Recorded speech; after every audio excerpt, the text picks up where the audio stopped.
રે જગાડશું જુવાની અમે રોધીએ રે જગાડશું જોવાની અને જગને બતાવશું રે જુવાની નથી દીવાની અને જગને બતાવશું રે જોવાની નથી દેવાની કરી નિજનો અભ્યાસ કરી નિજનો અભ્યાસ કરી અસ્મિતાનો શ્વાસ કરી અસ્મિતાનો શ્વાસ રીત જગને બતાવશું રે જીવન જીવવાની રીત જગને બતાવશું રે જીવન જીવવાની અમે રુદીએ રે જગાડશું જુવાની અમે રોધીએ રે જગાડશું જોવાની ભોગ ભરખી જાશું ભોગ પરખી જશું રોગ પરખી જાશું રોગ પરખી જશું અમે તાશીર બનાવશું રે જગતની મસ્તાની અમે તાસીર બનાવશું રે જગતની મસ્તાની અમે રુદીએ રે જગાડશું જુવાની અમે રોધીએ રે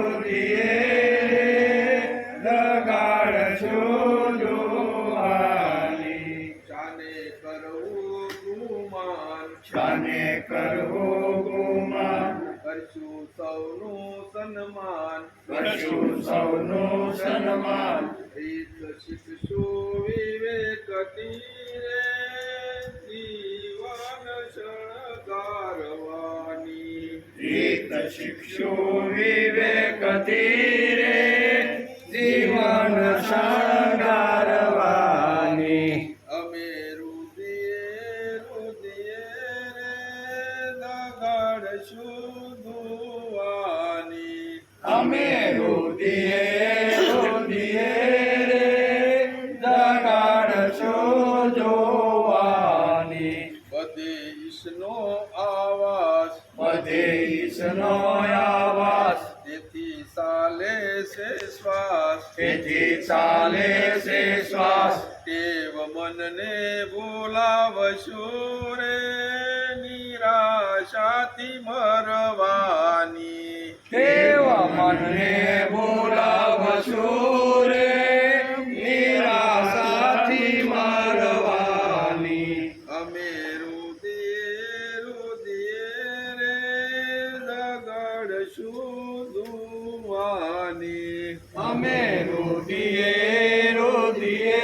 રે જગાડશું જોવાની સૌ પ્રભુના સંતાન સૌ પ્રભુના સંતાન ગાશું એકતાનું ગાન ગાશું એકતાનું ગાન વેદવાણી વહાવશું રે ભેદને ભૂલવાની વેદવાણી વહાવશું રે વેદને ભૂલવાની અમે રુદીએ રે જગાડશું જુવાની અમે રોધીએ રે જગાડશું જોવાની અને જગને બતાવશું રે જુવાની નથી દીવાની અને જગને બતાવશું રે જોવાની નથી દીવાની અમે રુદીએ રે જગાડશું જુવાની અમે રોધીએ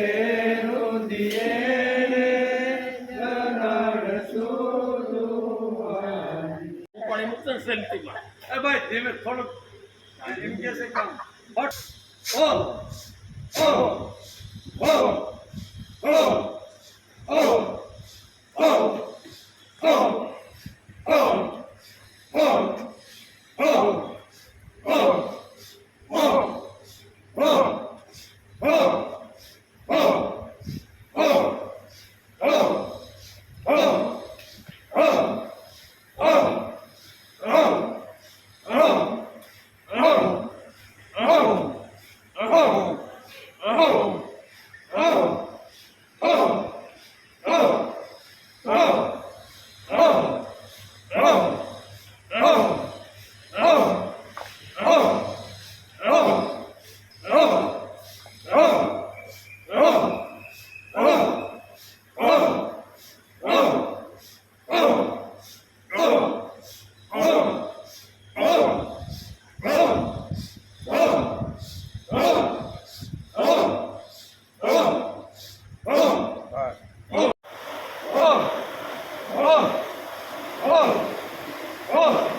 ભૂમિરાપો નલો વાયો ભૂમિરાપો નલો વાયો ભૂમિરાપો નલો વાયો ભૂમિરાપો નલો વાયો ખમ્મનો બુદ્ધિરેવસ ખમ્મનો બુદ્ધિરેવસ ખમ્મનો બુદ્ધિરેવસ ખમ્મનો બુદ્ધિરેવસ ભૂમિરાપો નલો વાયો ખમ્મનો બુદ્ધિરેવસ ભૂમિરાપો નલો વાયો ખમ્મનો બુદ્ધિરેવસ અહંકાર ઇતિ યમ મે અહંકાર ઇતિ યમ્મે અહંકાર ઇતિ યમ મે અહંકાર ઇતિ યમ્મે ભિન્ના પ્રકૃતિરષ્ટધા ભિન્ના પ્રકૃતિરષ્ટધા ભિન્ના પ્રકૃતિરષ્ટધા ભિન્ના પ્રકૃતિરષ્ટધા અહંકાર ઇતિ યમ મે ભિન્ના પ્રકૃતિરષ્ટધા અહંકાર ઇતિ યમ્મે ભિન્ના પ્રકૃતિરષ્ટધા ભૂમિરાપો નલો વાયો ખમ્મનો બુદ્ધિરેવસ અહંકાર ઇતિ યમ મે ભિન્ના પ્રકૃતિરષ્ટધા ભૂમિરાપો નલો વાયો ખમ્મનો બુદ્ધિરેવસ અહંકાર ઇતિ યમ્મે ભિન્ના પ્રકૃતિરષ્ટધા અપરેયમિતસ્વાન્યા પ્રકૃતિ હાલો અપરેયમિતિ સ્વન્યા અપરે નિમિત્ત સંજ્ઞા અપરેયમિતિ સ્વન્યા અપરે નિમિત્ત સંજ્ઞા પ્રકૃતિં વિદ્ विद्धि मे परां प्रकृतिं विद्धि मे परां प्रकृतिं विद्धि मे परां प्रकृतिं विद्धि मे पराम् अपरेयमितस्त्वन्यां प्रकृति विद्धि मे परां अपरेयमितस्वन्यां प्रकृति विद्धि मे पराम् जीवभूतां महाबाहो जीवभूतां महाबाहो जीवभूतां महाबाहो जीवभूतां महाबाहो ययेदं धार्यते जगत् ययेदं धार्यते जगत् ययेदं धार्यते जगत् ययेदं धार्यते जगत् जीवभूतां महाबाहो ययेदं धार्यते जगत् जीवभूतां महाबाहो ययेदं धार्यते जगत् अपरेयमिति स्वन्यां प्रकृतिं विद्धि मे परां जीवभूतां महाबाहो ययेदं धार्यते जगत् अपरेयमितस्वन्या प्रकृति विद्धि मे परां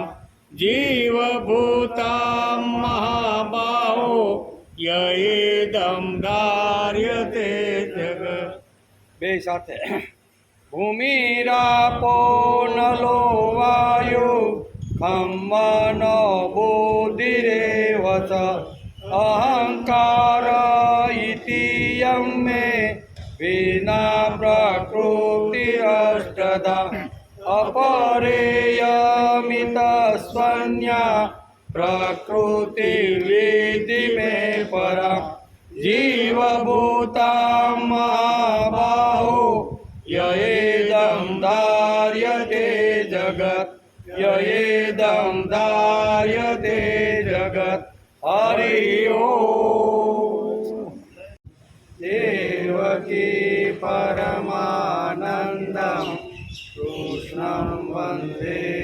जगद्गुरु गुरुर्ब्रह्मा गुरुर्विष्णु गुरुर्देवो महेश्वर गुरुर्साक्षात् परब्रह्म तस्मै श्रीगुरुवे नमः नारायणं नमस्कृत्यं नरं चैव नरोत्तमं देवीं सरस्वती व्यासं ततो जयमुदीरयेत् ततो जयमुदीरयेत्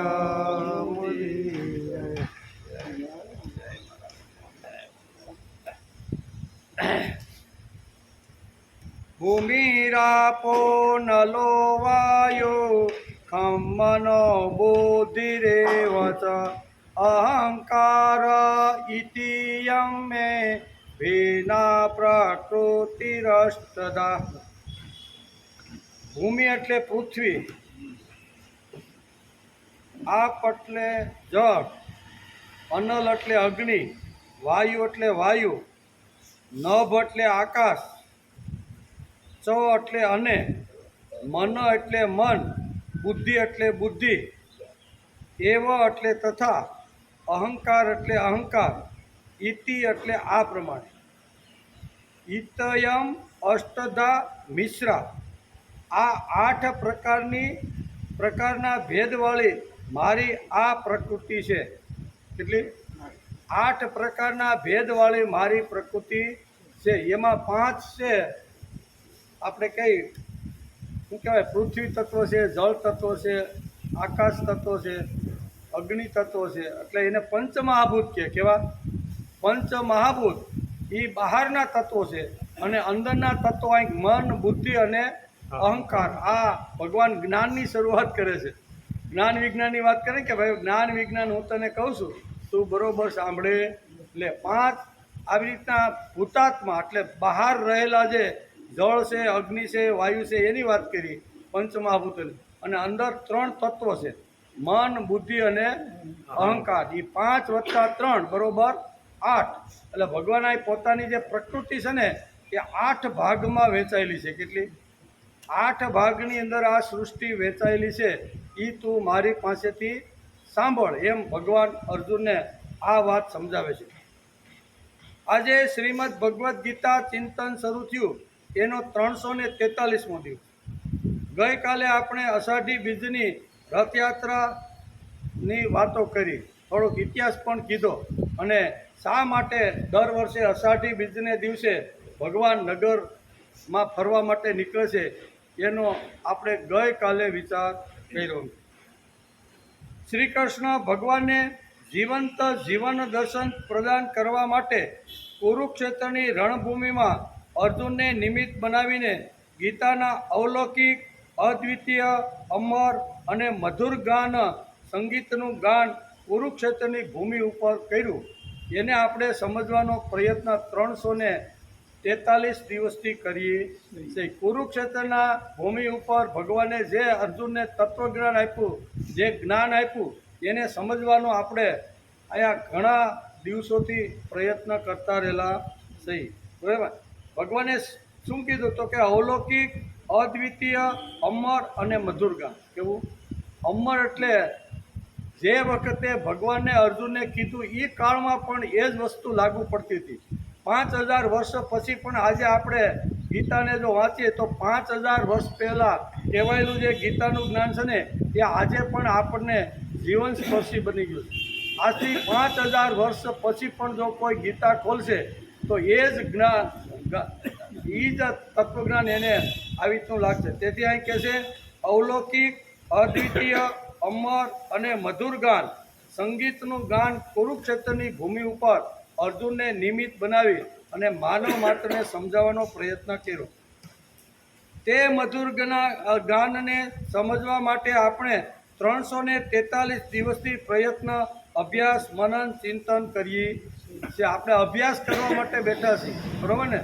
કે તે આજે 5000 વર્ષ પછી પણ ભૌતિક જીવનથી શ્રાંત, હતોત્સાહ અને નિરાશ થયેલા માનવને આશા અને આશ્વાસન અને અમર પ્રદાન કરી તેના અંતઃકરણમાં શક્તિ, શૌર્ય, સાહસ અને ચૈતન્યનું સ્ફુરણ ભગવાન કરતા રહેલા છે. 5000 વર્ષ પહેલાં પણ ભગવાન કૃષ્ણના મુખારવિંદમાંથી નીકળેલું જે માધુર્ય છે એ આજે પણ હતાશ થયેલો યુવાન, નિરાશ થયેલો યુવાન હોય કે કોઈ પણ પુરુષ હોય તો નિરાશ થયેલા અને હતોત્સાહને પ્રાણ પૂરવાનું કામ શ્રીમદ ભગવદ્ ગીતા સમજાવે છે.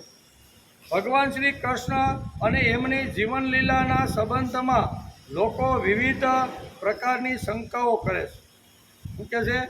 ભગવાન શ્રી કૃષ્ણ અને એમની જીવનલીલાના સંબંધમાં ઘણા લોકો ઘણી રીતે વિવિધ પ્રકારની શંકાઓ પણ ઘણીવાર સમાજમાં કરતા હોય એવું આપણે આ વિવિધ પ્રકારની શંકાઓ અને એટલે કે ભીતિઓને દૂર કરવી હશે તો તેના માટેનું એક જ ઔષધ, તેના માટેનું એક જ દવા છે, અને એ દવા એટલે શ્રીમદ ભગવદ્ ગીતા.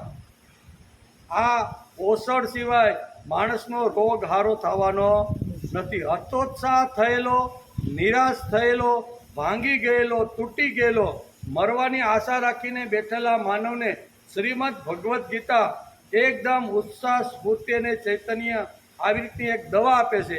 એ દવા કઈ છે, ટીકડી કઈ છે, એનો અભ્યાસ આપણે ઘણા સમયથી કરતા રહેલા છે. આજથી 5000 વર્ષ પહેલાં આ પૃથ્વી ઉપર એક અતિ અવલૌકિક અને એક અદ્ભુત ઘટના બની. આજથી 5000 વર્ષ પહેલાં આ પૃથ્વી ઉપર એક અદ્ભુત અને અલૌકિક એક ઘટના આ પૃથ્વી ઉપર બની છે. અદ્ભુત ઘટના બની છે. ધર્મ, ન્યાય, નીતિ માટે જીવનભર ઝઘડનારી એક અવલૌકિક અને ઉત્કૃષ્ટ પ્રતાપી વ્યક્તિ ભારતમાં જન્મી અને એ એટલે સર્વજન સ્વજન શ્રી કૃષ્ણ.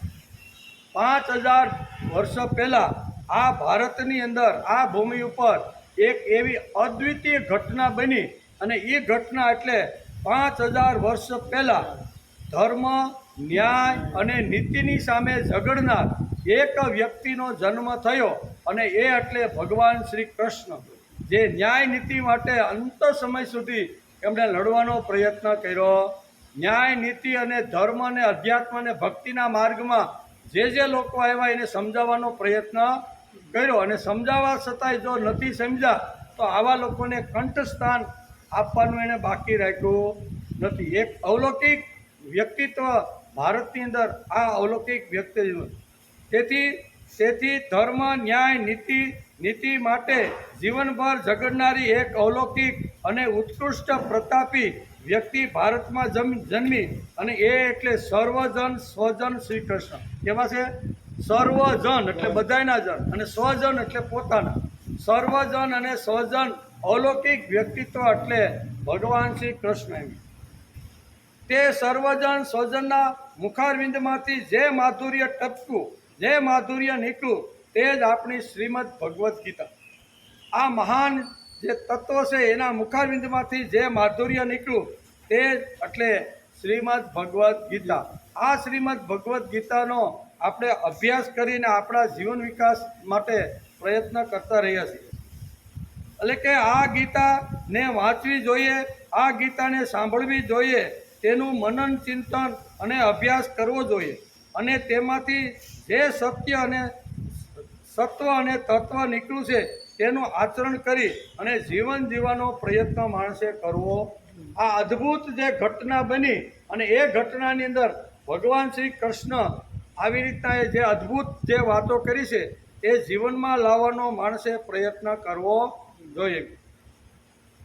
તેથી આગળના શ્લોકમાં ભગવાને જ્ઞાન વિજ્ઞાન કહેવાની પ્રતિજ્ઞા કરી હતી. અત્યારે આપણે ચોથા શ્લોકનો આજે આપણે અભ્યાસ કરવાનો છે. એને આગળના જે 3 શ્લોક છે ને એમાં ભગવાને પ્રતિજ્ઞા કરી હતી. કઈ? પહેલો, બીજો ને ત્રીજો ઘરે જઈને પાછો રિપીટ કરીએ, વાંચજો. એમાં ભગવાને પ્રતિજ્ઞા કરી છે કે હે અર્જુન, હવે તને હું જ્ઞાન અને વિજ્ઞાન એવું કહીશ કે એકવાર જ્ઞાન વિજ્ઞાનનો અભ્યાસ કર્યા પછી તારે કોઈ વસ્તુ જાણવાની જરૂર પડશે નહીં. તેથી ચોથા શ્લોકની અંદર ભગવાને જ્ઞાન વિજ્ઞાનનો આખો એક વિષય ભગવાને શરૂઆત કર્યો છે. તેથી આગળના શ્લોકમાં ભગવાને જ્ઞાન વિજ્ઞાન કહેવાની પ્રતિજ્ઞા કરી હતી. તે પ્રતિજ્ઞા અનુસાર હવે ભગવાન જ્ઞાન વિજ્ઞાન કહેવાનો આરંભ કરે છે, અને એ આરંભ કરતી વખતે ભગવાન અર્જુનને કહેશે કે એક ચિત્તે ધ્યાન દઈને અત્યારે હું તને જે જ્ઞાન વિજ્ઞાન જે કહી રહ્યો છું ને એ તું ધ્યાન દઈને બરોબર સાંભળ, એમ ભગવાને કીધું. ભૂમિરાપો નલો વાયુ ખમ્મનો બુદ્ધિરેવ ચ અહંકાર ઇતિયમ મે વિના પ્રકૃતિરષ્ટા. બહુ સરસ ભગવાને જ્ઞાન વિજ્ઞાનનો એક સુંદર મજાનો વિષય અહીંયા મહાબાહો અર્જુનને સમજાવવાનો પ્રયત્ન કર્યો છે.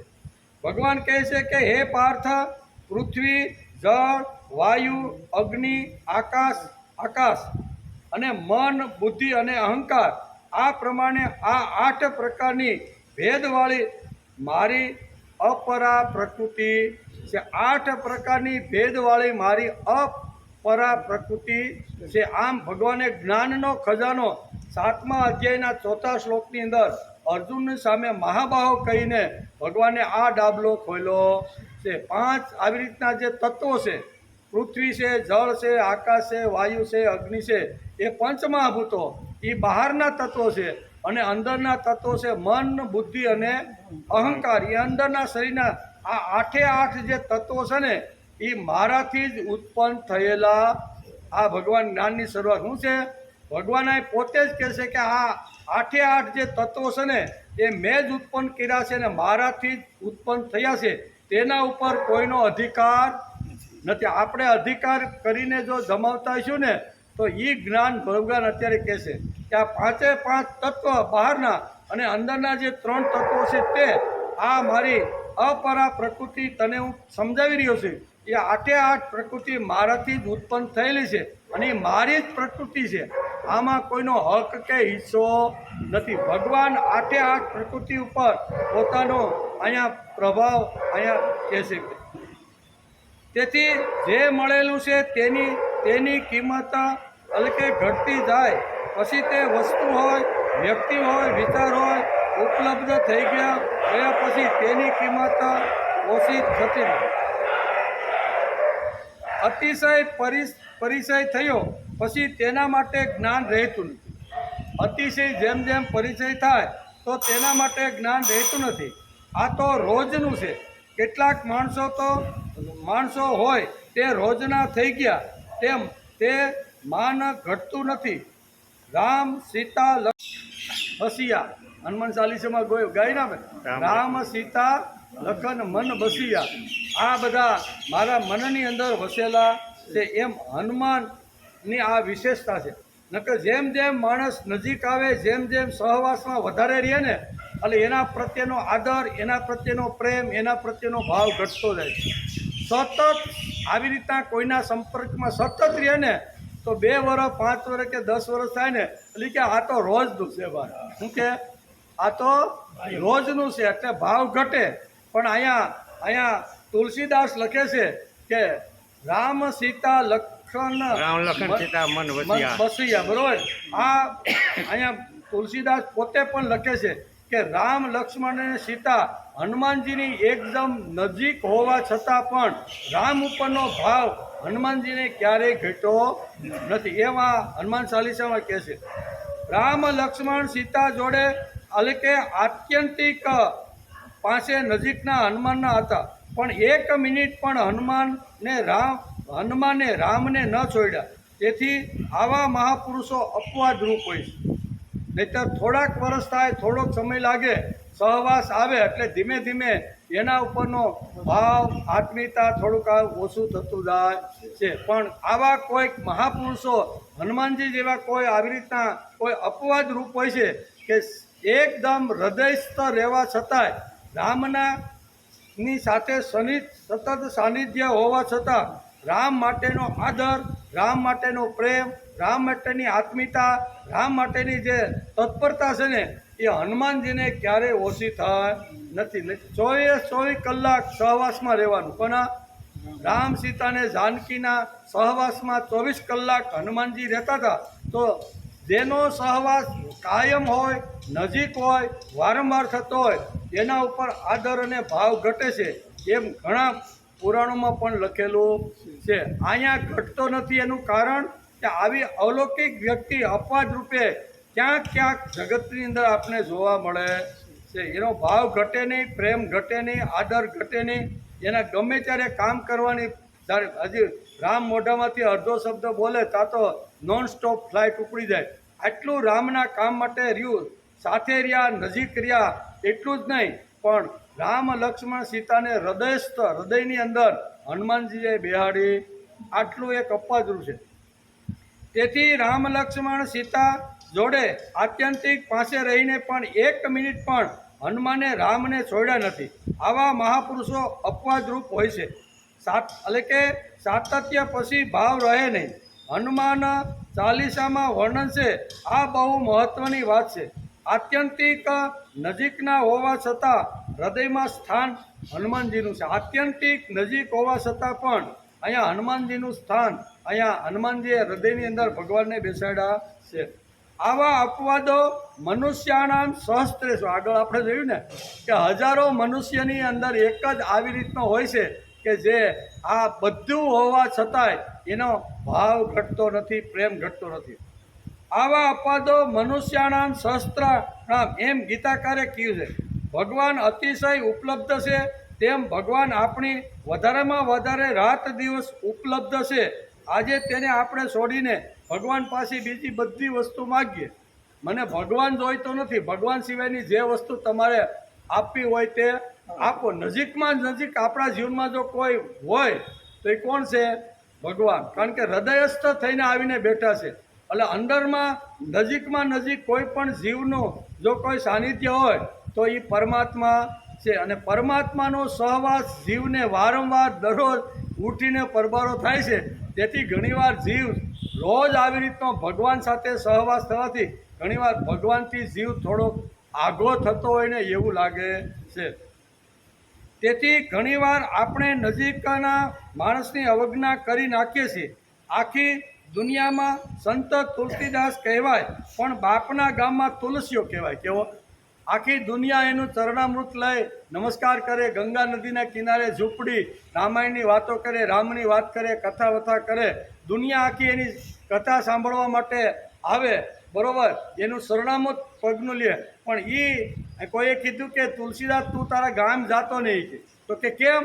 તું તારા ગામમાં જાય ને તો કે એ તુલસીઓ આવ્યો હોય કે. હવે આખી દુનિયા જેને નમસ્કાર કરતી હોય એ પોતાના ગામમાં જ્યારે જાય ત્યારે કેવો? તુલસીઓ. કારણ કે નજીકમાં જન્મ ત્યાં મોટો થયો, બધી રીતે થયો, એટલે આ તો કે આ તુલસીઓ છે એમ કે. તેથી જે વસ્તુ મળી છે તેની કિંમત સમજો. જે આપણે વસ્તુ મળી હોય, આપણે નથી મળીને એના તરફ નજર રાખીને બેઠા છીએ, એટલે ઘણીવાર માણસ દુઃખી હુકમ થાય છે. આપણને જે મળ્યું છે એની કિંમત આપણે આંકતા નથી અથવા સમજતા નથી, અને નથી મળ્યું ને એના તરફ આપણે ડોળો હોય છે. તેથી ઘણીવાર માણસ સમાજની અંદર દુઃખી થતો હોય છે. ઘણીવાર આપણે નજીકના માણસની અવજ્ઞા કરીએ છીએ. જે વસ્તુ મળી છે તેની કિંમત સમજો. નથી મળ્યું તેના ઉપર ધ્યાન છે તેનો આનંદ આપણે ગુમાવીશું. જે મળ્યું છે તે ભોગવવાનો આનંદ આપણે શા માટે ગુમાવીશું? કે આપણી નજર જે નથી મળ્યું ને એના તરફ છે, એટલે આપણે જે મળેલું છે એનો આનંદ આપણને રહેતો નથી. શાસ્ત્રકારો શ્રીમદ ભગવદ્ ગીતા ઠાંસીને કહેશે કે ભગવાને તમને કંઈક કર્મ અનુસાર, પ્રારબ્ધ અનુસાર અથવા તમારા પુરુષાર્થ અનુસાર જે તમને કાંઈ આપ્યું છે ને એના ઉપર પ્રેમ રાખી અને મળેલી વસ્તુ સારી રીતે ભોગવવાનો, જીવવાનો પ્રયત્ન કરશો તો તમે સુખી છો. નહીંતર બીજાની વસ્તુ, બીજાનો વૈભવ, બીજાની બુદ્ધિ અથવા બીજાના આવી રીતનું જોઈને માણસ ઘણીવાર ફળગવામાં જ માણસને મળેલી વસ્તુ ભોગવવામાં રહી જાય છે. તેથી જે વસ્તુ મળી છે તેની કિંમત સમજો. નથી મળ્યું તેના મળતું જાય એમ ભોગવતા જાઓ. મહેનત કરો, પુરુષાર્થ કરો, પણ પોતાને મળેલી વસ્તુ ભોગવવાનો આનંદ ન ગુમાવાય તેનું ખાસ ધ્યાન રાખો. એમ શ્રીમદ ભગવદ્ ગીતા કહે છે. આવતીકાલના સ્વપ્ન સેવીએ છીએ અને સમય હાથમાં છે તેની આપણે કિંમત નથી. તેથી જે ભગવાને આપ્યું છે તેનો આનંદ માણો. સ્વપ્ન છોડી દો, મહેનત કરો, પુરુષાર્થ કરો, અને પછી જે કાંઈ મળે ને એ ભોગવવાનો આનંદ માણસે પ્રાપ્ત કરી લેવો જોઈએ. પણ આપણા ઘણા બધા દીવા સ્વપ્નો હોય એવા હોય છે કે એ સ્વપ્નની અંદર જ આપણી જિંદગી પૂરી થાય. ભગવાને આપેલી આપણે જે કાંઈ વસ્તુઓ છે એ માણવાની, આનંદ કરવાની, ભોગવવાની રહી જાય, અને ઓમાં આખો 70-80 વર્ષે અસ્યુતમ કેસ્યુતમ થઈ જાય. તેથી શ્રીમદ ભગવદ્ ગીતા અહીંયા જ્ઞાનનો ખજાનો આપણી સામે આ 5 તત્વો બહારના આપીને ખોલવાનો પ્રયત્ન કરે છે. મેં જગતની અંદર આ 5 તત્વો એવો નિર્માણ કર્યા છે પંચ મહાભૂતોને કે જે માણસ હરતા ફરતા એની સાથે સહયોગ, એની સાથે આવી રીતના આત્મીયતા રાખીને જો ભોગવવાનો પ્રયત્ન કરશે ને તો માણસ હર રમેશને માટે ખુશી રહેશે. આમ કરીને ભગવાને પંચમહાભૂતનો ખજાનો આ શ્લોકની અંદર ખોલી નાખ્યો છે. જેમાં સૂર્યને ઢાંકવા માટે મોટી ચાદરની જરૂર નથી. અને મળે ખરી? આપણે કે માની કે ભાઈ સૂરજને મારે ઢાંકવો છે ભાઈ, હલો સુરતમાં ગમે એવા મોટા મોટા મશીનમાં કાઢો મોટી મોટી ચાદરો. અરે દુનિયા આખીના મશીન ભેગા કરીને જો ચાદર કાઢવાનો પ્રયત્ન કરો અને એ ચાદર નીકળીને સૂરજને ઢાંકવાનો જો માણસ પ્રયત્ન કરે તો સૂરજ ઢકાય? તાકાત નથી. કારણ કે સૂર્ય તો પૃથ્વી કરતાં અનેક ગણો મોટો છે. કેટલો? સૂર્ય પૃથ્વી કરતાં તો અનેક ગણો મોટો છે. એ સૂર્યને દુનિયામાં કોઈ ઢાંકી શકે નહીં. તો સૂરજને ઢાંકવો છે તો શું કરવું પડે? તો વિજ્ઞાન આપણે કહે છે કે એક આંખ બંધ કરી દો એટલે સૂરજ ઢકાઈ ગઈ છે. શું કરવાનું? આ જે આંગળી છે ને એ આંખ ઉપર મૂકી ગયો ને આંખ બંધ કરી દો એટલે સૂરજ ઢકાઈ જાય કે નહીં? પણ ચાદર બનાવવાના જો નાદમાં પડશો તો એવી ચાદર ક્યારે પ્રાપ્ત થવાની કે મારે સૂરજને ઢાંકવો છે ભાઈ. એટલે ઢાંકવો હોય તો આંગળી જરી તારી હરકી કરીને આંખ ઉપર મૂકી દે એટલે સૂરજ ઢકાઈ જાય. જેમાં સૂર્યને ઢાંકવા મોટી ચાદરની જરૂર નથી અને લાવવાનો પ્રયત્ન કરશો તો આવડી મોટી ચાદર ક્યાંથી લાવશો ભાઈ? શક્ય જ નથી. આપણી આંગળી આંખને એટલે કે આડી કરો એટલે સૂર્ય આપોઆપ ઢંકાઈ જાય. તેથી એટલે કે વિધાયક દ્રષ્ટિ આપણે જ્યાં એટલે કે વિધાયક દ્રષ્ટિ આપણે જ્યાં છીએ ત્યાં સુખી થાઓ એમ શ્રીમદ ભગવદ્ ગીતા આપણે આ 5 ભૌતિક જે જીવનની અંદર આપેલા જે સાધનો છે પંચમહાભૂતો એ આપીને સમજવાનો પ્રયત્ન કરે છે. તેથી અધ્યાત્મ માર્ગમાં અસ્મિતા ચાલે જ નહીં. સંપૂર્ણ સમર્પણ થવું જોઈએ. સંપૂર્ણ એટલે કે સમર્પણ થયા વગર આનંદ માણસને મળતો નથી. ભગવાન જ્ઞાનની શરૂઆત કરે છે. ભગવાન આપવા માગે છે. આ શ્લોકની શરૂઆતમાં જ ભગવાને જ્ઞાનનો ખજાનો ખોલી અને અહીંયા શું કીધું? ભૂમિરાપો નલો વાયુ ખમ્મનો બુદ્ધિરેવ ચ અહંકાર ઇતિયમ મે વિના પ્રકૃતિરષ્ટધ્વા. ભગવાને જ્ઞાનનો ખજાનો ખોલી અને ભગવાને જ્ઞાન કહેવાની અર્જુનને શરૂઆત કરી છે. તેથી ભગવાને જ્ઞાનની શરૂઆત કરે છે. ભગવાન આપવા માગે છે. આ શ્લોકની શરૂઆતમાં જ કહે છે કે ભૂમિરાપો નલો વાયુ. આ મારી 5 પ્રકૃતિ બહારની છે. કેવી? 5 પ્રકારની જે મારી પ્રકૃતિ છે ને, આ મારી પ્રકૃતિ છે, આ મારો સ્વભાવ છે.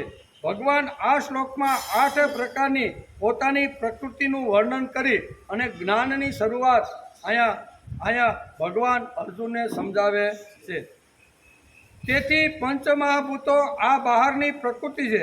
મન, બુદ્ધિ અને અહંકાર એ અંદરની પ્રકૃતિ છે. આમ 7મા અધ્યાયના 4થા શ્લોકની અંદર ભગવાને પ્રથમ જ આ લીટીની અંદર સમજાવી દીધું. બહારની 5 પ્રકૃતિ એટલે કઈ?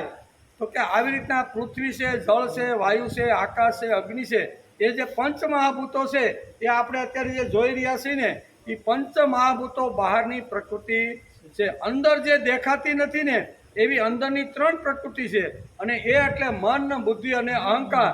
જેને બહારની પ્રકૃતિ જેમ આપણે જોઈ શકીએ છીએ એમ અંદરની પ્રકૃતિ દેખાતી નથી. એટલે 5 બહારની 3 અંદરની એમ કરીને આ શ્લોકની અંદર ભગવાન પોતાની પ્રકૃતિની વાત કરે છે કે 8 પ્રકૃતિ મારી છે એમ કહે છે. તેથી પંચમહાભૂતો આ બહારની પ્રકૃતિ છે. મન, બુદ્ધિ અને અહંકાર એ અંદરની પ્રકૃતિ છે. અષ્ટધા પ્રકૃતિ મારી છે. આ એટલે કે આ 5 મહાભૂતો અને 3 અંદરની મળીને કુલ 8 પ્રકારની પ્રકૃતિ ભગવાને આ શ્લોકની અંદર અર્જુનને સમજાવવાનો પ્રયત્ન કર્યો છે. ભગવાને કહ્યું કે આ બધી મારી પ્રકૃતિ છે. આમાં કોઈનો અધિકાર કોની છે? આ બધી જે 8 જે પ્રકૃતિ છે ને એ બધી મારી છે. ભગવાને અહીંયા આ ખજાના ઉપર પોતાનો અધિકાર જમાવ્યો છે. શું કહે છે? આમાં કોઈને આ 8 પ્રકૃતિ મારી પોતાની છે, આના ઉપર કોઈનો હક કે હિસ્સો નથી. આટલું સ્પષ્ટ ભગવાન આ શ્લોકની અંદર સમજાવે છે. ભગવાને કહ્યું કે આ બધી મારી પ્રકૃતિ છે. એનો અર્થ એ થયો કે તેના ઉપર મારો અધિકાર, કોઈનો બીજાનો અધિકાર નથી, ફક્ત મારો જ અધિકાર છે. ભૂમિ ઉપર આપણો અધિકાર હોઈ શકતો જ નથી. ભગવાને પૃથ્વી બનાવી ત્યારે કોઈ લાઈન દોરી કરી હતી? જ્યારે પૃથ્વીનું જ્યારે અગ્નિના ગોળો હતો એમાંથી પાણીમાં નાખ્યું ને આખી સૃષ્ટિનું જે પુરાણમાં જે વર્ણન આવે છે એ બધી પૃથ્વીની ઉત્પત્તિ કેવી રીતે થઈ એ પુરાણમાં બહુ સારી રીતે વર્ણન આવે છે. પૃથ્વી પહેલાં આખું કેવી હતી? તો કે અગ્નિનો દાહક બધાને બાળે અને પછી એને પાણીની અંદર આવી રીતે કરવામાં આવી અને એમાંથી પૃથ્વી નામનું તત્વ થયું. તો જે વખતે બ્રહ્માએ પૃથ્વીની આવી રીતની રચના કરી તો એ વખતે કાંઈ લાઈન દોરી નહોતી કરી કે આ ભાગ ઓસ્ટ્રેલિયાનો, આ ભાગ અમેરિકાનો, આ ભાગ પાકિસ્તાનનો, આ ભાગ ભારતનો, આવી લાઈન દોરી કરેલી હતી. પૃથ્વી એટલે પૃથ્વી જેમ એ લાઈન દોરી કોણે કરી? આપણે બધાએ સાથે મળીને પૃથ્વી ઉપર હક જમાવવા લાગ્યા કે ભાઈ આટલો ભાગ અમારો અને આટલો ભાગ તમારો.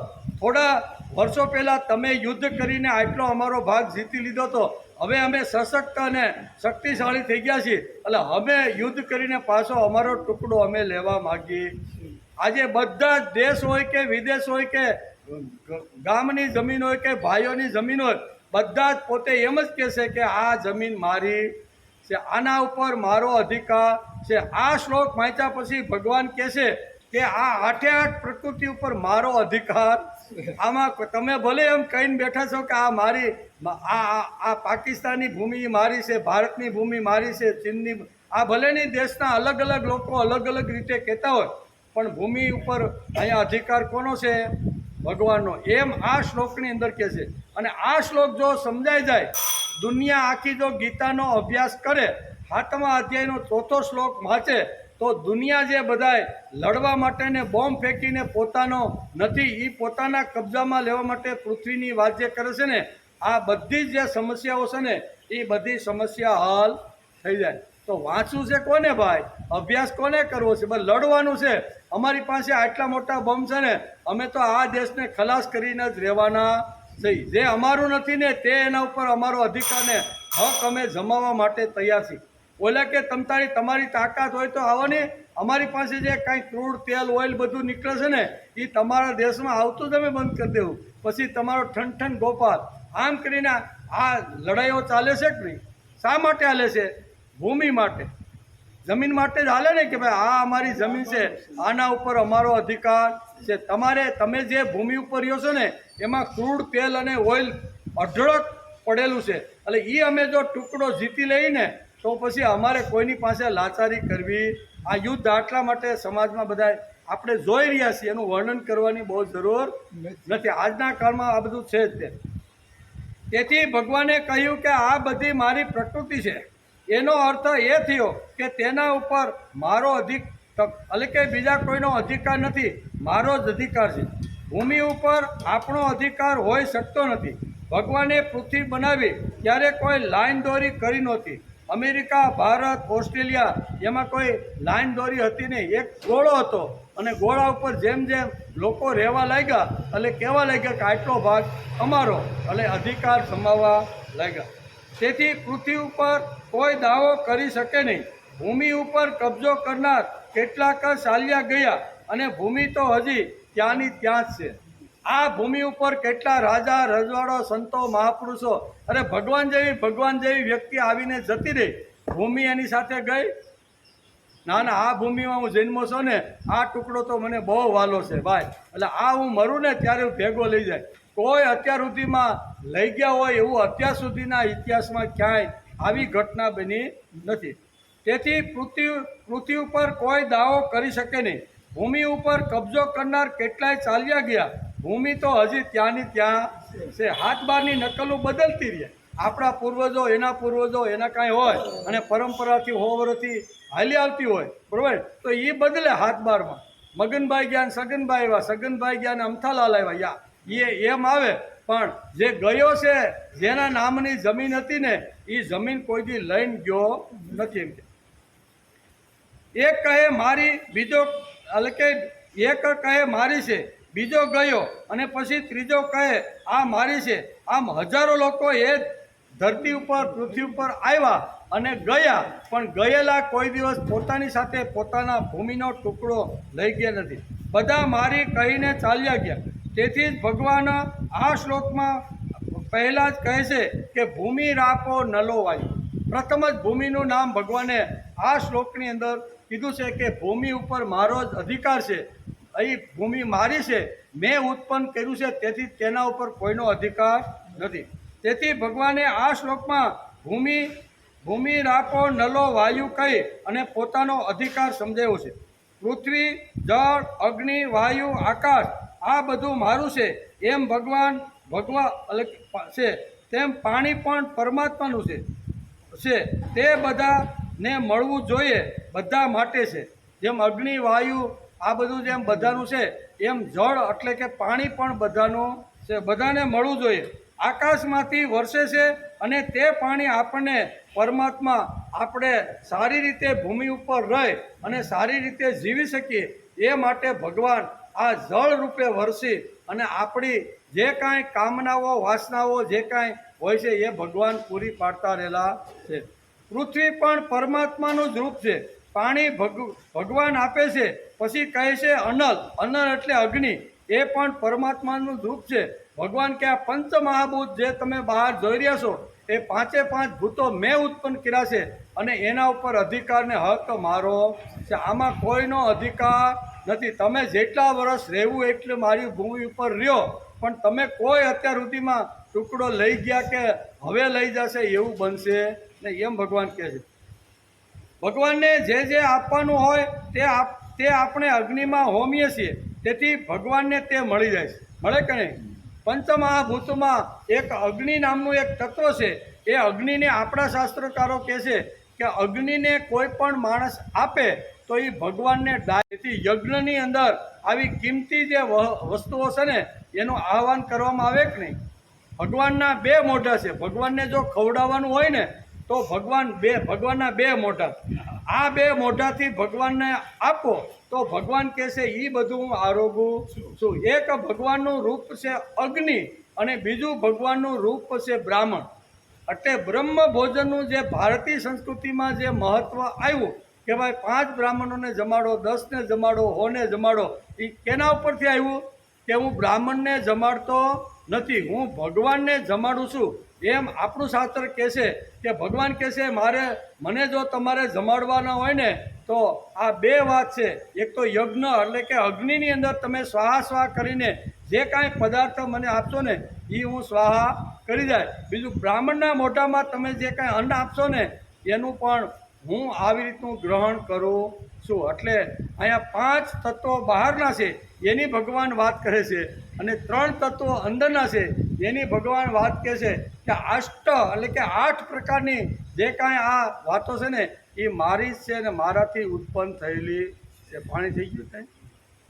7 શ્લોક નંબર 4માં ભગવાને અહીંયા પોતાની પ્રકૃતિની વાત કીધી છે કે આના ઉપર મારો અધિકાર છે, આમાં કોઈનો અધિકાર કે કોઈનો હક નથી. એવી 8 પ્રકારની પ્રકૃતિ ભગવાને કીધી. એમાં 5 પંચમહાભૂત એટલે એ બહારના તત્વો અને 3 તત્વો અંદરના મન, બુદ્ધિ અને અહંકાર. આ 3 અંદર. આ 8 ઉપર મારો અધિકાર નથી. તમે કદાચ જો સમજીને બેઠા હોય કે આ મારી પૃથ્વી છે, મારો પવન છે, મારું જળ છે, મારો આ બધું વાયુ છે, તો એ તમારો ભ્રમ છે એવું ભગવાન આ શ્લોકની અંદર બહુ સ્પષ્ટ રીતે સમજાવે છે. એના ઘણા બધા ઉદાહરણો પણ આપણે સમાજમાંથી આ બધા લઈ શકીએ છીએ. તેથી ભૂમિ, જળ, અગ્નિ, વાયુ એ પણ દેવ જ છે. પવન ન હોય તો શું થાય? તે આપણને લાઇટ ન હોય 2 કલાક સુધી ઘેરે, ઉનાળાના દિવસો હોય તો શું થાય? પવન ન હોય તો શું થાય? એ બધા આપણે અનુભવ કરીએ કે નહીં? એટલે એની પણ જરૂર છે. ભગવાન કે આ પવન પણ હું જ મોકલું છું, રોકું છું પણ હું જ, વરસાદને પણ હું જ મોકલું છું અને એને રોકવાનું કામ પણ હું જ કરતો રહેલો છું. તેથી વાયુ સુપર રહીને કામ કરે છે, દેખાય નહીં. આ પરમાત્માના જ ગુણ છે. ઈવમ એટલે આકાશ. 5મું તત્વ છે ઈવમ. કેવું? સંસ્કૃતમાં એને આ શ્લોકમાં ભગવાને ઈવમ શબ્દ વાપર્યો. ઈવમ એટલે આકાશ. એટલે કે વાયુ સુપર રહીને કામ કરે છે, દેખાય નહીં. આ પરમાત્માનો ગુણ છે. ઈવમ એટલે આકાશ. આ બધું મારું છે. પહેલી વાત ભગવાન આ શ્લોકમાં કહે છે કે આ પંચભૂતો મારા છે. આ સમજી શકાય તેવી વાત છે. પંચભૂતો મારા છે એ સમજી શકાય એવી વાત છે. પહેલી વાત ભગવાન આ શ્લોકમાં કહે છે કે પંચભૂતો મારા છે એ તો સમજી શકાય એવી વાત છે. પછી ભગવાન આગળ જે 3 તત્વો જે કહે છે ને, મન, મનોબુદ્ધિ, રેવ એવ અહંકાર, આ 3 જે તત્વો છે ને એ સમજવા કઠણ છે અને એ જીવનમાં ઉતારવા પણ કઠણ છે. આ પણ અંદરના તત્વો પણ તમારા નથી એમ આ શ્લોકની અંદર આજના શ્લોકમાં ભગવાન આ વાત મન, બુદ્ધિ અને અહંકાર એના ઉપર પણ મારો અધિકાર છે. એ તત્વો પણ તમારા નથી એમ. મન, બુદ્ધિ અને અહંકાર બધું જ મારું છે. મારું મન મને જેમ ઠીક લાગશે તેમ કરીશ. આ બોલવાનો કોઈ પણ જીવને અધિકાર નથી. આ 8 પ્રકૃતિ મારી છે. ઇતિ મેં એક શબ્દ ભગવાને આ શ્લોકમાં આવ્યો, ઇતિ મેં એટલે આ મારી જ પ્રકૃતિ છે. હું બહાર દઈને ભગવાન ઇતિ મેં, આ મારી જ પ્રકૃતિ છે, આના ઉપર મારો અધિકાર છે. આના ઉપર બીજા કોઈનો અધિકાર નથી, એવો ભાર દઈને ઇતિ મેં કહીને આ શ્લોકની અંદર ભગવાન આ વાત કરે છે. બહારની 5 પ્રકૃતિને વહેંચી કાઢી, પણ આજનું વિજ્ઞાન કહે છે કે 108 તત્વો છે. નવા નવા તત્વો વિજ્ઞાન લેબોરેટરીમાં બધું સંશોધન કરતાં આજનું કળિયુગનું વિજ્ઞાન એમ કહે છે કે 8 નહીં, ભગવાને તો ગીતામાં 8 કીધા છે, પણ 8ની જગ્યાએ 108 તત્વ આ વિજ્ઞાને શોધી કાઢ્યા છે. તેથી એટલે કે 108 તત્વો છે. પછી થોડા ઊંડા જઈને આ વૈજ્ઞાનિકો કહે છે કે આ બધા એક જ તત્વોમાંથી 108 તત્વો ઉત્પન્ન થયા છે. એટલે અંતે મૂળમાં વિજ્ઞાનીઓ પણ આવી ગયા કે ભાઈ એક જ તત્વોમાંથી આ આખી જે અમે 108 તત્વો જે ગોત્યા ને લેબોરેટરીમાં, એ પણ એક જ તત્વમાંથી બધું ઉત્પન્ન થયું છે. કારણ કે આ એકના જ બધા પ્રકાર છે. ગીતાકારને આ વાત ખબર છે, પણ આજનું વિજ્ઞાન ગણિતની ભાષામાં વાત કરે છે અને ભગવાન લોક ભાષાની વાત કરે છે. આજનું જે વિજ્ઞાનો છે એ વિજ્ઞાનની ભાષામાં વાત કરે, અને ભગવાન શ્રીમદ ભગવદ્ ગીતામાં લોક ભાષાની વાત કરે. લોક ભાષા એટલે લોકો સમજી શકે એવી રીતની અલગ અલગ અહીંયા પ્રકૃતિનું વર્ણન ભગવાને કરેલું, અલગ અલગ રીતે કર્યું, અને ભગવાન અલગ અલગ રીતે એક એક પ્રકૃતિને સમજાવવાનો પ્રયત્ન કરે છે. એટલે એને લોક ભાષા કહેવામાં આવે છે. કેવી ભાષા? સામાન્ય લોકો પણ આ તત્વને સમજી શકે એટલા માટે ભગવાને ગીતાની અંદર લોક ભાષા કરીને આ 8 તત્વોને સમજાવવાનો પ્રયત્ન કર્યો. વૈજ્ઞાનિકો એને વિજ્ઞાનની ભાષાની અંદર આ કહે છે. તેથી વિજ્ઞાન એટલે કે આજનું વિજ્ઞાન ગણિતની ભાષામાં વાત કરે છે અને શ્રીમદ ભગવદ્ ગીતા લોક ભાષામાં વાત કરે છે. વાત તો બે એક જ છે. કેવી? વિજ્ઞાન જે વાત કરે એ એક તત્વોમાંથી 108 તત્વો જે એણે આખા સમાજની સામે મૂક્યા, અને અંતે તો એને એવું જ કહેવું પડ્યું કે એક જ તત્વોમાંથી આ અલગ અલગ જુદા જુદા તત્વો અમે શોધ. પૃથ્વી છે ને તે અગ્નિનું ઘન સ્વરૂપ છે. કેવું? પૃથ્વી છે એ અગ્નિનું ઘન સ્વરૂપ છે. પાણી એ પણ અગ્નિનું પ્રવાહી રૂપ છે. વાયુ છે એ અગ્નિનું બાષ્પ રૂપ છે. આ 5 મહાભૂતોના પાયામાં આ અગ્નિ રહેલો છે. અગ્નિ તત્વોમાંથી જ આ બધું જુદું જુદું જે કાંઈ છે ને આપણે જોઈ રહ્યા છીએ, અનુભવી રહ્યા છીએ ને, એ બધું અગ્નિ તત્વોમાંથી ઉત્પન્ન થયું છે. કોઈ પાણીના રૂપની અંદર છે, કોઈ પ્રવાહીના રૂપમાં છે, અને કોઈ બાષ્પના રૂપમાં. કેવું? બાષ્પ એટલે આપણે જૂના કાળમાં આપણે જે ટ્રેન ચાલુ થઈ ને આગગાડી, એમાં કોલસાથી આખી હાલતી. એમ અગ્નિની અંદર કોલસો નાખે, એની અંદર બાપ એટલે કે આવી રીતની વરાળ ઉત્પન્ન થાય, એ બાષ્પ કહેવાય ને. શું કહેવાય? એ વરાળને બાષ્પ કહે. અને બાષ્પને યોગ્ય જગ્યાએ યોગ્ય નળી દ્વારા જો લાવવામાં આવે તો એ આપણું એન્જિન અમદાવાદથી મુંબઈ સુધી શું કહેવાય ચૂક ચૂક કરતું પહોંચાડે કે નહીં? એટલે આ અગ્નિના બધા તત્વો છે. પછી ઘન રૂપમાં હોય, પ્રવાહી રૂપમાં હોય કે બાષ્પ રૂપમાં હોય, આ 3 અગ્નિના તત્વો છે. એમ અહીં શ્રીમદ ભગવદ્ ગીતામાં ભગવાન ભાર દઈને અલગ અલગ તત્વો સમજાવે છે. પૃથ્વી છે તે અગ્નિનું ઘન સ્વરૂપ છે. પાણી છે એ અગ્નિનું પ્રવાહી રૂપ છે. વાયુ છે એ અગ્નિનું બાષ્પ રૂપ છે. આમ પંચમહાભૂતોના પાયામાં અગ્નિ જ મુખ્ય છે. અગ્નિ મુખ્ય, અને એમાંથી પછી આવી રીતની અલગ અલગ વાતો નીકળી. દરેક વસ્તુના 3 રૂપ હોય. કેવા? સત્વ, રજ અને તમ 3 રૂપ થયા કે નહીં? બ્રહ્મા, વિષ્ણુ અને મહેશ આ 3 રૂપ થયા કે નહીં? જ્ઞાન, કર્મ અને ભક્તિ આ 3 રૂપ થયા કે નહીં? કોઈ પણ વસ્તુ ઉપાડો તો એના મોટા ભાગે 3 આવી રીતના ભાગમાં વહેંચાયેલા છે.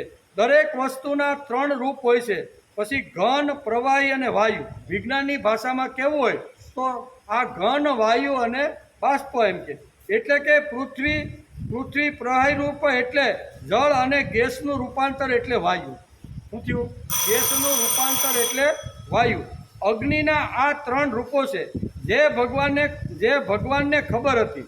અગ્નિ મુખ્ય છે, બાકીના સ્વરૂપો છે ઘન, પ્રવાહી અને વાયુ. આ બધું ભગવાન અત્યારે જ્ઞાન સમજાવી રહ્યા.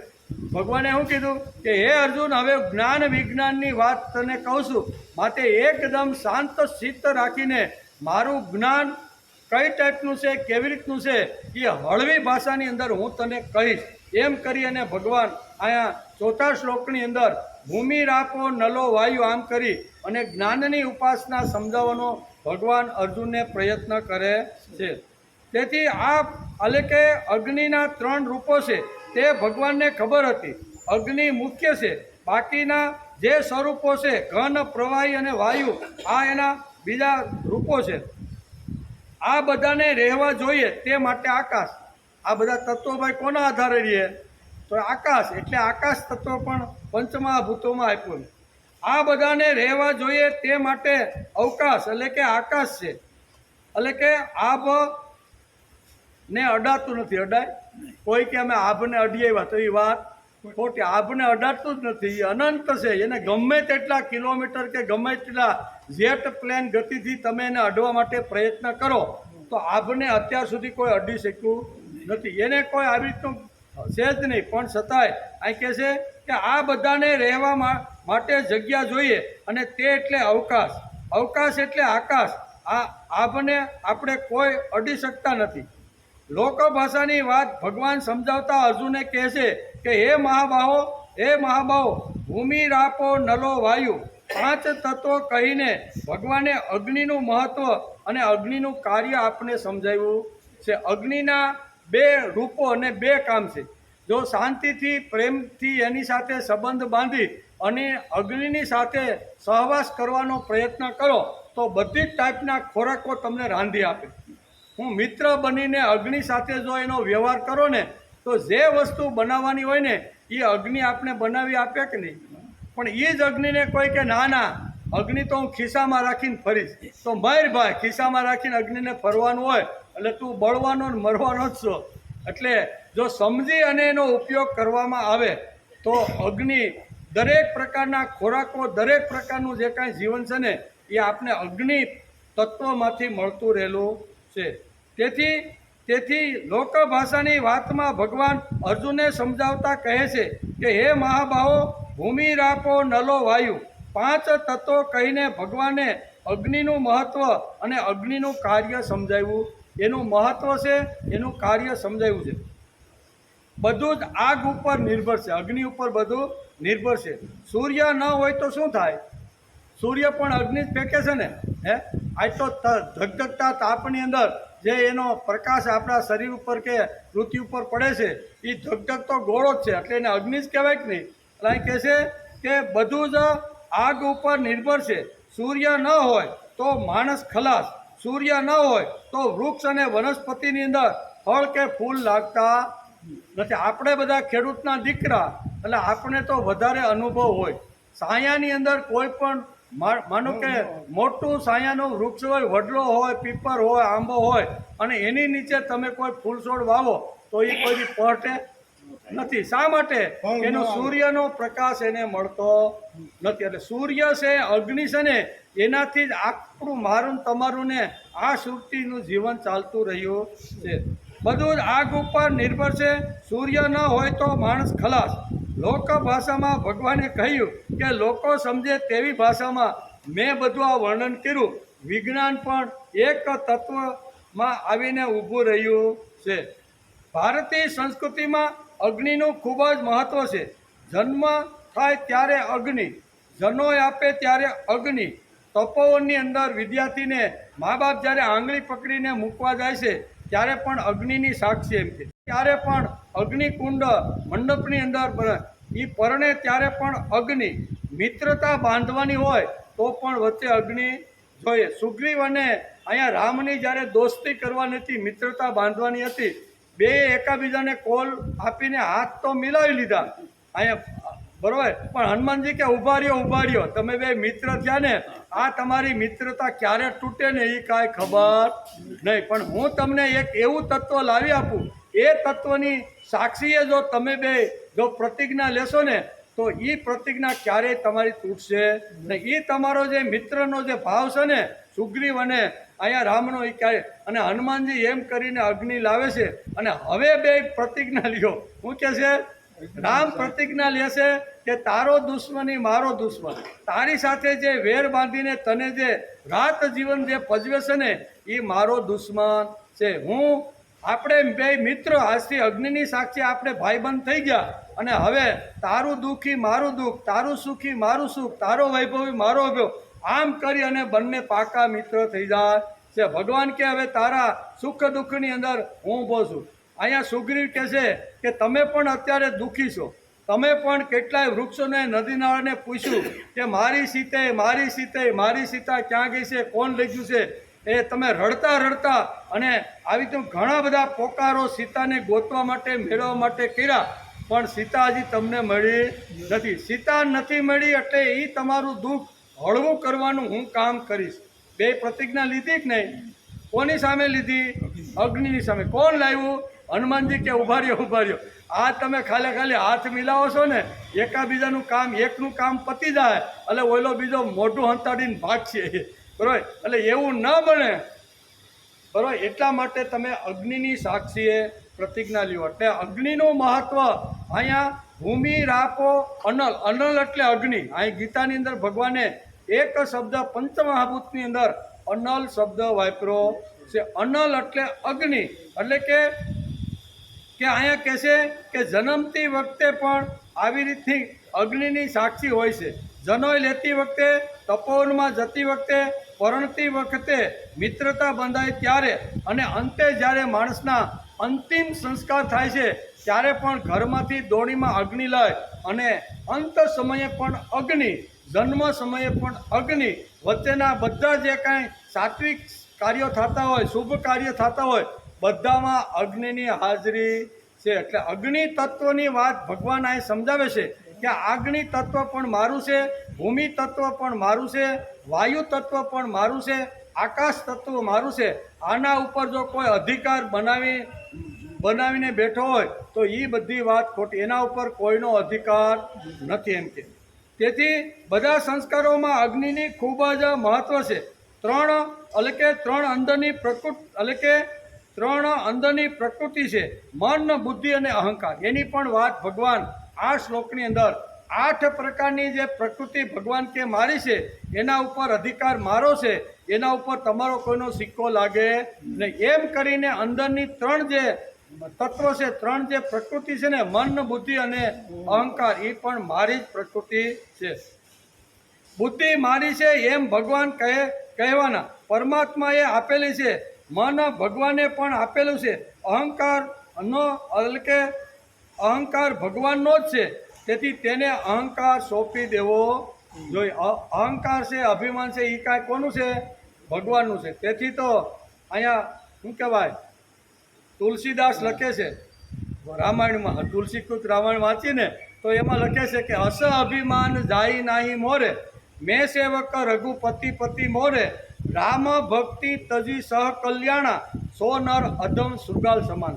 કોણ? તુલસીદાસ જેવા મહાન સંત એના ગ્રંથની અંદર લખે છે કે અસ અભિમાન જાય નાહી મોરે. હે ભગવાન, મારો અહંકાર ને મારું અભિમાન ક્યારે નાશ થાય? અસ અભિમાન જાય નાહી મોરે, મેં સેવક રઘુપતિ પતિ મોરે. હું ભગવાન રામનો સેવક થાવ અને એ મારા પતિ થાય. આટલું ગૌરવ, આટલું અભિમાન, આટલો અહંકાર ભગવાન તમે કાયમને માટે રાખજો. હું ભગવાનનો સેવક કાયમ માટે રહું અને ભગવાન મારા પતિ કાયમ માટે રહે. એવી રીતની અહીંયા તુલસીદાસ બહુ સરસ કે અસ અભિમાન જાય નાહી મોરે, મેં સેવક રઘુપતિ પતિ મોરે, રામ ભક્તિ તજી સહ કલ્યાણ. રામની ભક્તિ છોડી અને જે માણસ કલ્યાણની અપેક્ષા રાખે છે એ બધા શિયાળિયા જેવા છે. કેવા? તુલસીદાસ કહે છે ફરિયાદ હોય તો ન્યા જઈને કરજો, આપણે નહીં. એ તો 500 વર્ષ પહેલાં લખાયેલી આ વાત છે, એ કહીને ગયા છે. બરાબર? રામની ભક્તિ છોડી અને જે કલ્યાણની ઈચ્છા રાખે છે, ભક્તિ છોડી દેવાનું અને મારું કલ્યાણ થાય, મને ભોગ મળે, વૈભવ મળે, સારા છોકરા મળે, આવી રીતનું ઘણું માગણી ભગવાન પાસે કરે. બરાબર? અને રામનું શરણ સ્વીકારવું નથી, રામના શરણમાં પોતાનું જીવન સમર્પણ કરવું નથી અને પોતે પોતાની કલ્યાણની અપેક્ષા જે રાખતો હોય ને, આ બધા શિયાળિયા સમાન છે. એટલે અહીંયા તુલસીદાસ પણ આ મત ઉપર આવીને ઊભા રહે છે. તેથી અહંકાર અને અભિમાન એ ભગવાનના છે, એ ભગવાનના ચરણે સમર્પિત કરી દેવા જોઈએ.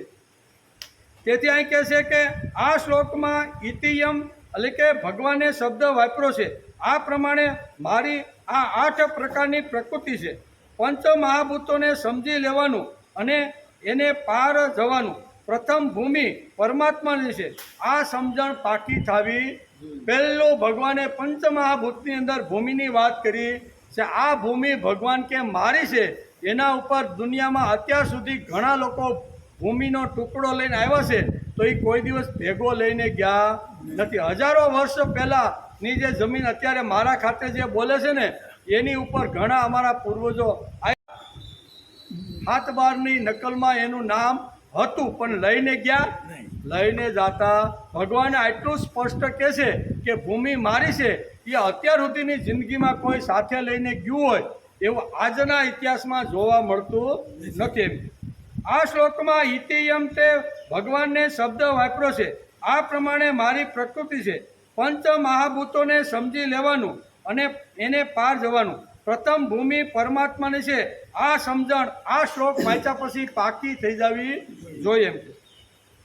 સવારે ઉઠીએ ત્યારે ભૂમિને આપણે નમસ્કાર કરીએ છીએ. પૃથ્વી એ આપણી માં છે. આખો દિવસ તેના ઉપર ફરવાના છીએ. પૃથ્વીની છાતી ઉપર રોજ આપણે પગ મૂકીને હાલવાના છીએ. રોજ એના ઉપર એની છાતી સીરીને 100 ફૂટ 1000 ફૂટ 500 ફૂટ એના ઉપર પાણી કાઢવાનો અમે રોજ પ્રયત્ન કરીએ છીએ. તો આ ભૂમિ ઉપર જે વખતે માણસ પગ મૂકે ને એ વખતે ભૂમિની યાચના કરવી જોઈએ. તેથી અહીંયા બહુ સરસ રીતે આપણું શાસ્ત્ર સમજાવે છે કે ભૂમિ મારી માં છે. એના સવારથી ઉઠો અને રાતના સૂવું ને ત્યાં સુધી એની ઉપર હું ચાલતો રહેલો છું. તેથી ભૂમિની પાસે ક્ષમા યાચના કરવી જોઈએ. જેવી રીતે ભૂમિ ઉપર સવારમાં 5 વાગે ઉઠ્યા અને ભૂમિ ઉપર આપણે પગ મૂકીને એ વખતે પૃથ્વી માતાને નમસ્કાર કરીને પછી આગળની પ્રક્રિયા આપણી ચાલુ કરવી જોઈએ. તેથી આપણા શાસ્ત્રમાં લખ્યું છે કે સમુદ્ર વસને દેવી પર્વત સ્તન મંડલે વિષ્ણુ પત્ની નમસ્તુભ્યમ પાદ સ્પર્શક ક્ષમસ્વ. આ કાંઈ ગાંડા હતા લખવાળા આપણા પૂર્વજો ઋષિઓ ગાંડા હતા ને એને પણ ભૂમિનું મહત્વ હતું. એણે ભૂમિનું મહત્વ જાણ્યું, જીવનમાં લાવ્યા અને જીવનમાં લાવ્યા પછી એ લોકોએ આપણા માટે આ શ્લોક મૂકતા ગયા. એણે કીધું કે ભાઈ ભૂમિને રોજ નમસ્કાર કરો. એના ઉપર તમારે ચાલવાનું છે. એની છાતી તમારે સીરવાની છે. એને તમારે તોડવાની છે. તોડફોડ કરો છો તો જે માની છાતી ઉપર તોડફોડ કરીને એમાંથી સોનું પેટ્રોલ જે કાંઈ તમે પ્રાપ્ત કરો છો ને, તો એ ભૂમિને તમારે રોજ નમસ્કાર કરવા જોઈએ. આ આપણો સંસ્કાર છે, બરાબર. તેથી ભૂમિનું મહત્વ ભગવાને પહેલાં આ 4થા શ્લોકની અંદર ભૂમિની વાત ભગવાને પંચમહાભૂતમાં પહેલી વાત કરી છે.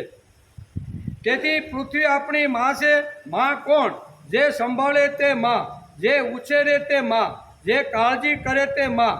અને આ બધું કર્યા પછી ન બોલે એને માં કહેવામાં આવે. અને આ બધું કર્યા પછી છોકરો થોડો ઘણો આડો અવળો થયો હોય ને તો બાપ તો એક ઝાપટ પાડી દે. તારા માટે મેં આટલું કર્યું, હે ઢાંડા 10માં 35% લાવીને નાપાસ થયો એમ કહીને બાપ ઝાપટ મારીને કાઢી નાખે કે નહીં? માં હોય તો પાછલે દરવાજેથી બોલાવે, કાંઈ વાંધો નહીં ભાઈ, તારા બાપા છે થોડા ખીજાઈ ગયા, એને ખર્ચો તારી પાસે 2 લાખ રૂપિયાનો 10મા ધોરણમાં તું પાસ થાય ને 8% લાવે ને એટલે ઘણી મહેનત કરી એટલે એને દુઃખ થાય એટલે એને તને ઠપકો આપીને એકાદી ઝાપટ મારી હોય તો કાંઈ વાંધો નહીં એમ કરીને પાછલે બારે જે બાપાએ ઘરમાંથી કાઢી મૂક્યો હોય ને એ માં પાછલે દરવાજેથી જાય, હાલ બેટા કાંઈ વાંધો નહીં, એ તો ઓફિસે વહી ગયા છે ને, હાલ હવે ખાઈ લે પી લે. ના ના ના, મારા બાપા આવે ને મને ખીજાય તો અરે હું રાતે મારી સાથે જ્યારે મળશું ને તો હું એને સમજી લઈ કે આ કોણ? માં. આને કહેવાય માં. કાળજી કરે તે માં, આદર કરે તે માં, બરોબર, સંભાળે તે માં. અને જે કરીને ન બોલે ને એને કહેવાય માં. પૃથ્વી માતાને તમે ગમે તેટલા ખાડા ખોદો, ગમે એટલા હજાર ફૂટ સુધી અંદર જઈને ચીરી નાખો, બરોબર, તોડી નાખો, ફોડી નાખો, તો માં કાંઈ બોલે? માં કાંઈ બોલતી નથી. એટલે પૃથ્વી માતાનું વર્ણન ભગવાને અહીંયા એની જે 8 પ્રકારની જે પ્રકૃતિ છે ને એમાં ભગવાને પૃથ્વી માતાને પ્રથમ લીધી. શા માટે? એના ઘણા બધા ઉપકારો આપણી ઉપર છે. ભૂમિ ઉપર બધું જ થાય, બરાબર. કારણ કે એ ભૂમિ ઉપર જે અનાજ થાય છે, જે કાંઈ ઔષધિ કે વનસ્પતિમાં ફળ ફૂલ લાગે છે ને, એ બધું પૃથ્વી માતા આપણને આપતી રહેલી છે. આખી દુનિયાનું પેટ ભરવાનું જો કામ કરતું હોય ને તો એ પૃથ્વી માતા છે.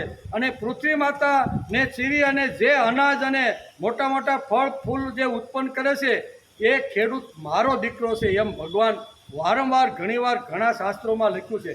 તેથી ઉત્તમ ખેતી કરવામાં કહેવામાં આવી છે. ઉત્તમ ખેતી, મધ્યમ વેપાર અને કનિષ્ઠ નોકરી, આવું જૂના કાળમાં કહેવાતું હતું. અને આજે પણ એ જ વાત કહેવાય છે.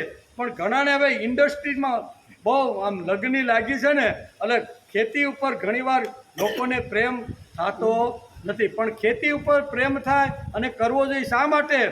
કે દુનિયાના બધાના પેટો ભરે છે. પશુ હોય, પક્ષી હોય, માણસ હોય, પછી અભ્યાગત હોય કે ગામના સાધુ વાણિયા હોય કે જે ખેતી નથી કરતા ને, એ બધાનું પેટ કોણ ભરે છે? ખેડૂત ભરે છે. ખેતીની અંદર પરસેવો પાડે, પ્રામાણિકતાથી મહેનત કરે અને એમાંથી જે કાંઈ આવે ને એમાં પક્ષીઓ પણ ખાય, પશુઓ પણ ખાય, માણસો પણ ખાય, બરોબર. ખેતી ન કરતો બધા લોકો ખાય કે નહીં? તેથી પૃથ્વીનું મહત્વ અહીંયા ભગવાને બહુ સરસ રીતે ભૂમો અહીં કીધું ને કે ભૂમિ, રાપો, નલો, વાયુ, આ પંચમહાભૂતનું વર્ણન કરતા ભગવાને આ શ્લોકમાં જ્ઞાનની એક સરવાણીની વેતી, જ્ઞાનની સરવાણી વેતી કરી છે. એટલે ઘણી વાર ભગવાન જ્ઞાન કહેવા નતા, ક્યારે કહે અરે આ વેતું તો થઈ ગયું છે, આ જ્ઞાન છે. કેવું? હવે આનાથી મોટું જ્ઞાન કેવું હોય ભાઈ? ભગવાને પોતે જ આ બધી વાતો કરી છે. ગંધ પૃથ્વીની છે, એટલે કે એ વિશેષતા છે. માટીને સુગંધ છે અને પહેલો વરસાદ પડે ને કે શાંતિથી નાકથી સૂંઘજો. પહેલો વરસાદ પડે એટલી સરસ મજાની સુગંધ આવતી હોય, કારણ કે માટીની અંદર સુગંધ ભગવાને રાખી દીધેલી છે. તેથી ગંધ વતી પૃથ્વી એમ આપણા ઉપનિષદોની અંદર કહેવામાં આવ્યું છે. માટીની સુગંધ ફળ ફૂલ છોડમાં આવી, તેથી પૃથ્વી પરમાત્માની વિભૂતિ છે. એ પરમાત્માની માં છે, સુગંધી છે. પંચમહાભૂતોના ગુણો લઈને આગળ જવાનું આ શ્લોકમાં ભગવાને પોતાનું જ્ઞાન અને વિજ્ઞાન સમજાવ્યું. આને કહેવાય જ્ઞાન.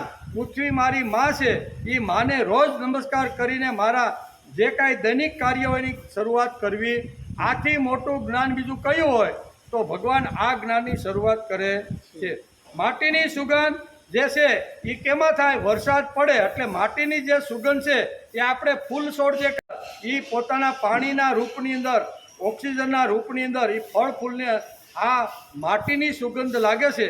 અને માટીની સુગંધ લાગે એટલે ફળ મીઠા થાય, ફૂલની અંદર સુગંધ આવે. એનું કારણ એ માટીની સુગંધ અંદર ડાયવર્ટ થઈ ગઈ છે, એમ કે છે. તેથી પંચમહાભૂતોના ગુણો લઈને આગળ જવાનું છે. આ શ્લોકમાં ભગવાને પોતાનું જ્ઞાન વિજ્ઞાન સમજાવ્યું છે. ઈશ્વરને આપણા કરતાં વધારે અક્કલ છે. ઘણા ઈશ્વરને પણ આવી રીતની ભૂલો બતાવે. એ કે ભગવાને કેટલી સરસ મજાની શેરડી કરી પણ ભગવાન એક ભૂલ ખાઈ ગયા. ઘણીવાર લોકો શું કે આટલી મીઠી સરસ મજાની મધુર શેરડી ભગવાને ઊભી કરી અને ભગવાન એક વાત ભૂલી ગયા. આમ અક્કલવાળો ભગવાનને પણ સલાહ આપે. એટલે મારા તમારા જેવાય પૂછે ભાઈ કઈ ભૂલ ભગવાનની રહી ગઈ? એ કે આ મીઠાશ આની અંદર પૂરી છે પણ આની અંદર ફૂલ ન ઉગાડ્યું. જો ફૂલ ઉગાડ્યું હોત ને તો કેટલું સુગંધિત આવે. શું છે? આટલી સુંદર મજાની મીઠી મધમતી શેરડી બનાવી પણ ભગવાન એક ભૂલ ખાઈ ગયા છે અને એમાં ફૂલ ઉગાડ્યું નહીં. ફૂલ જો ઉગાડ્યું હોત ને તો સરસ મજાની સુગંધ લે તેમ. તેથી ઈશ્વરે આપણા કરતાં વધારે અક્કલ છે. એ જે કરે છે કહે છે એ સરસ કહે છે. એટલે કે આ બુદ્ધિ આવી થવી જોઈએ. ચંદ્ર, પુષ્પ, જલ, વાયુ આમાં ભેદભાવ કોઈ દી આપણા તરફ રાખે કોઈ? અહીંથી આવા સરસ મજાનો આમથી પવન આવતો હોય એ કાંઈ ભેદભાવ રાખે કે ભાઈ આને મારે સ્પર્શ કરવો છે, આને સ્પર્શ કરવો નથી? સૂર્ય ઉપરથી જ્યારે પ્રકાશ પૃથ્વી ઉપર પાડે ત્યારે કે મારે આવા જે ભગવાનને માનતા નથી, ભગવાનની જે કરતા નથી એવાને મારે પ્રકાશ આપવો નથી અને સજ્જન લોકો પાસે પ્રકાશ આપે એવું કરે. એના મનમાં કોઈ રાગ દ્વેષ હોતો, પ્રકૃતિના કોઈ પણ ગુણ લ્યો, વાયુ લ્યો, અગ્નિ લ્યો, સૂર્યનો પ્રકાશ લ્યો, બરાબર, કોઈ પણ તત્વ લ્યો એ કોઈ દિવસ ભેદભાવ રાખતા નથી. એ એનું કામ કરે અને રાગ દ્વેષ રાખ્યા વગર આ પંચમહાભૂતો જગતની અંદર કામ કરી અને હરતા ફરતા રહેલા છે. તેથી આ પંચમહાભૂતોના ગુણો એક એક ગુણ પણ જો આપણે લેવાનો પ્રયત્ન કરીએ તો આપણે પણ ભગવાનના લાડકા દીકરા બની જઈએ. તેથી અહીં કહે છે કે પૃથ્વી પાસેથી શું મેળવવાનું, શું શીખવાનું ભાઈ આ શ્લોકની અંદર કે પૃથ્વી પાસેથી શું શીખવાનું, એની પાસેથી સુગંધ શીખવાની. પૃથ્વી માતાની પાસે સુગંધ છે. શા માટે? પહેલો વરસાદ પડે ત્યારે માતા આપણે એટલી સરસ મજાની સુગંધ આપે છે ને, એ સુગંધ આપણે એની પાસેથી લેવાની. મારે પણ સુગંધિત બની અને બીજાના જીવનમાં મારે સુગંધ નિર્માણ કરવી છે. એ પૃથ્વી માતાના ગુણ આપણે લેવાનો પ્રયત્ન કરવો જોઈએ. પૃથ્વી પાસેથી શું શીખવાનું? સુગંધ આપે છે. અગ્નિના રૂપ કયા? તો કે અવકાશ સમજાયું છે. આ બધી પ્રકૃતિ મારી છે એમ ભગવાને બતાવ્યું છે.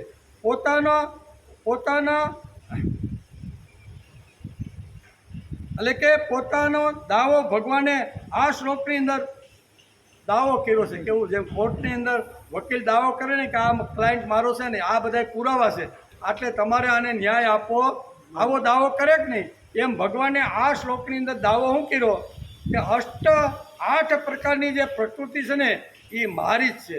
બરાબર?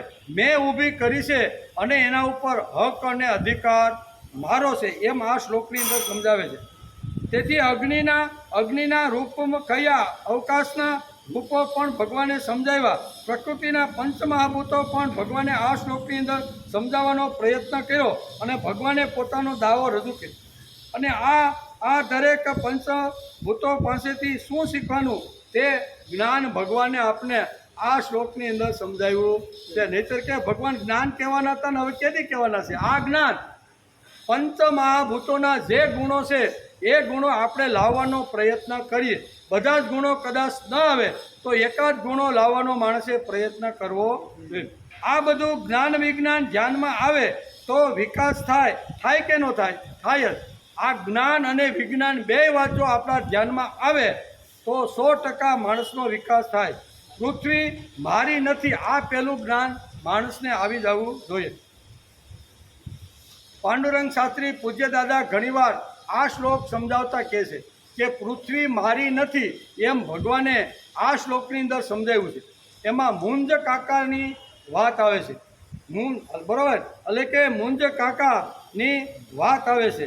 અને મુંજ એટલે કે ભોજના જે પિતા હતા ને એ મુંજ કરતાં મોટા, એમ મુંજ કાકા કરતાં મોટા રાજકારભાર એ હતા. ગાદી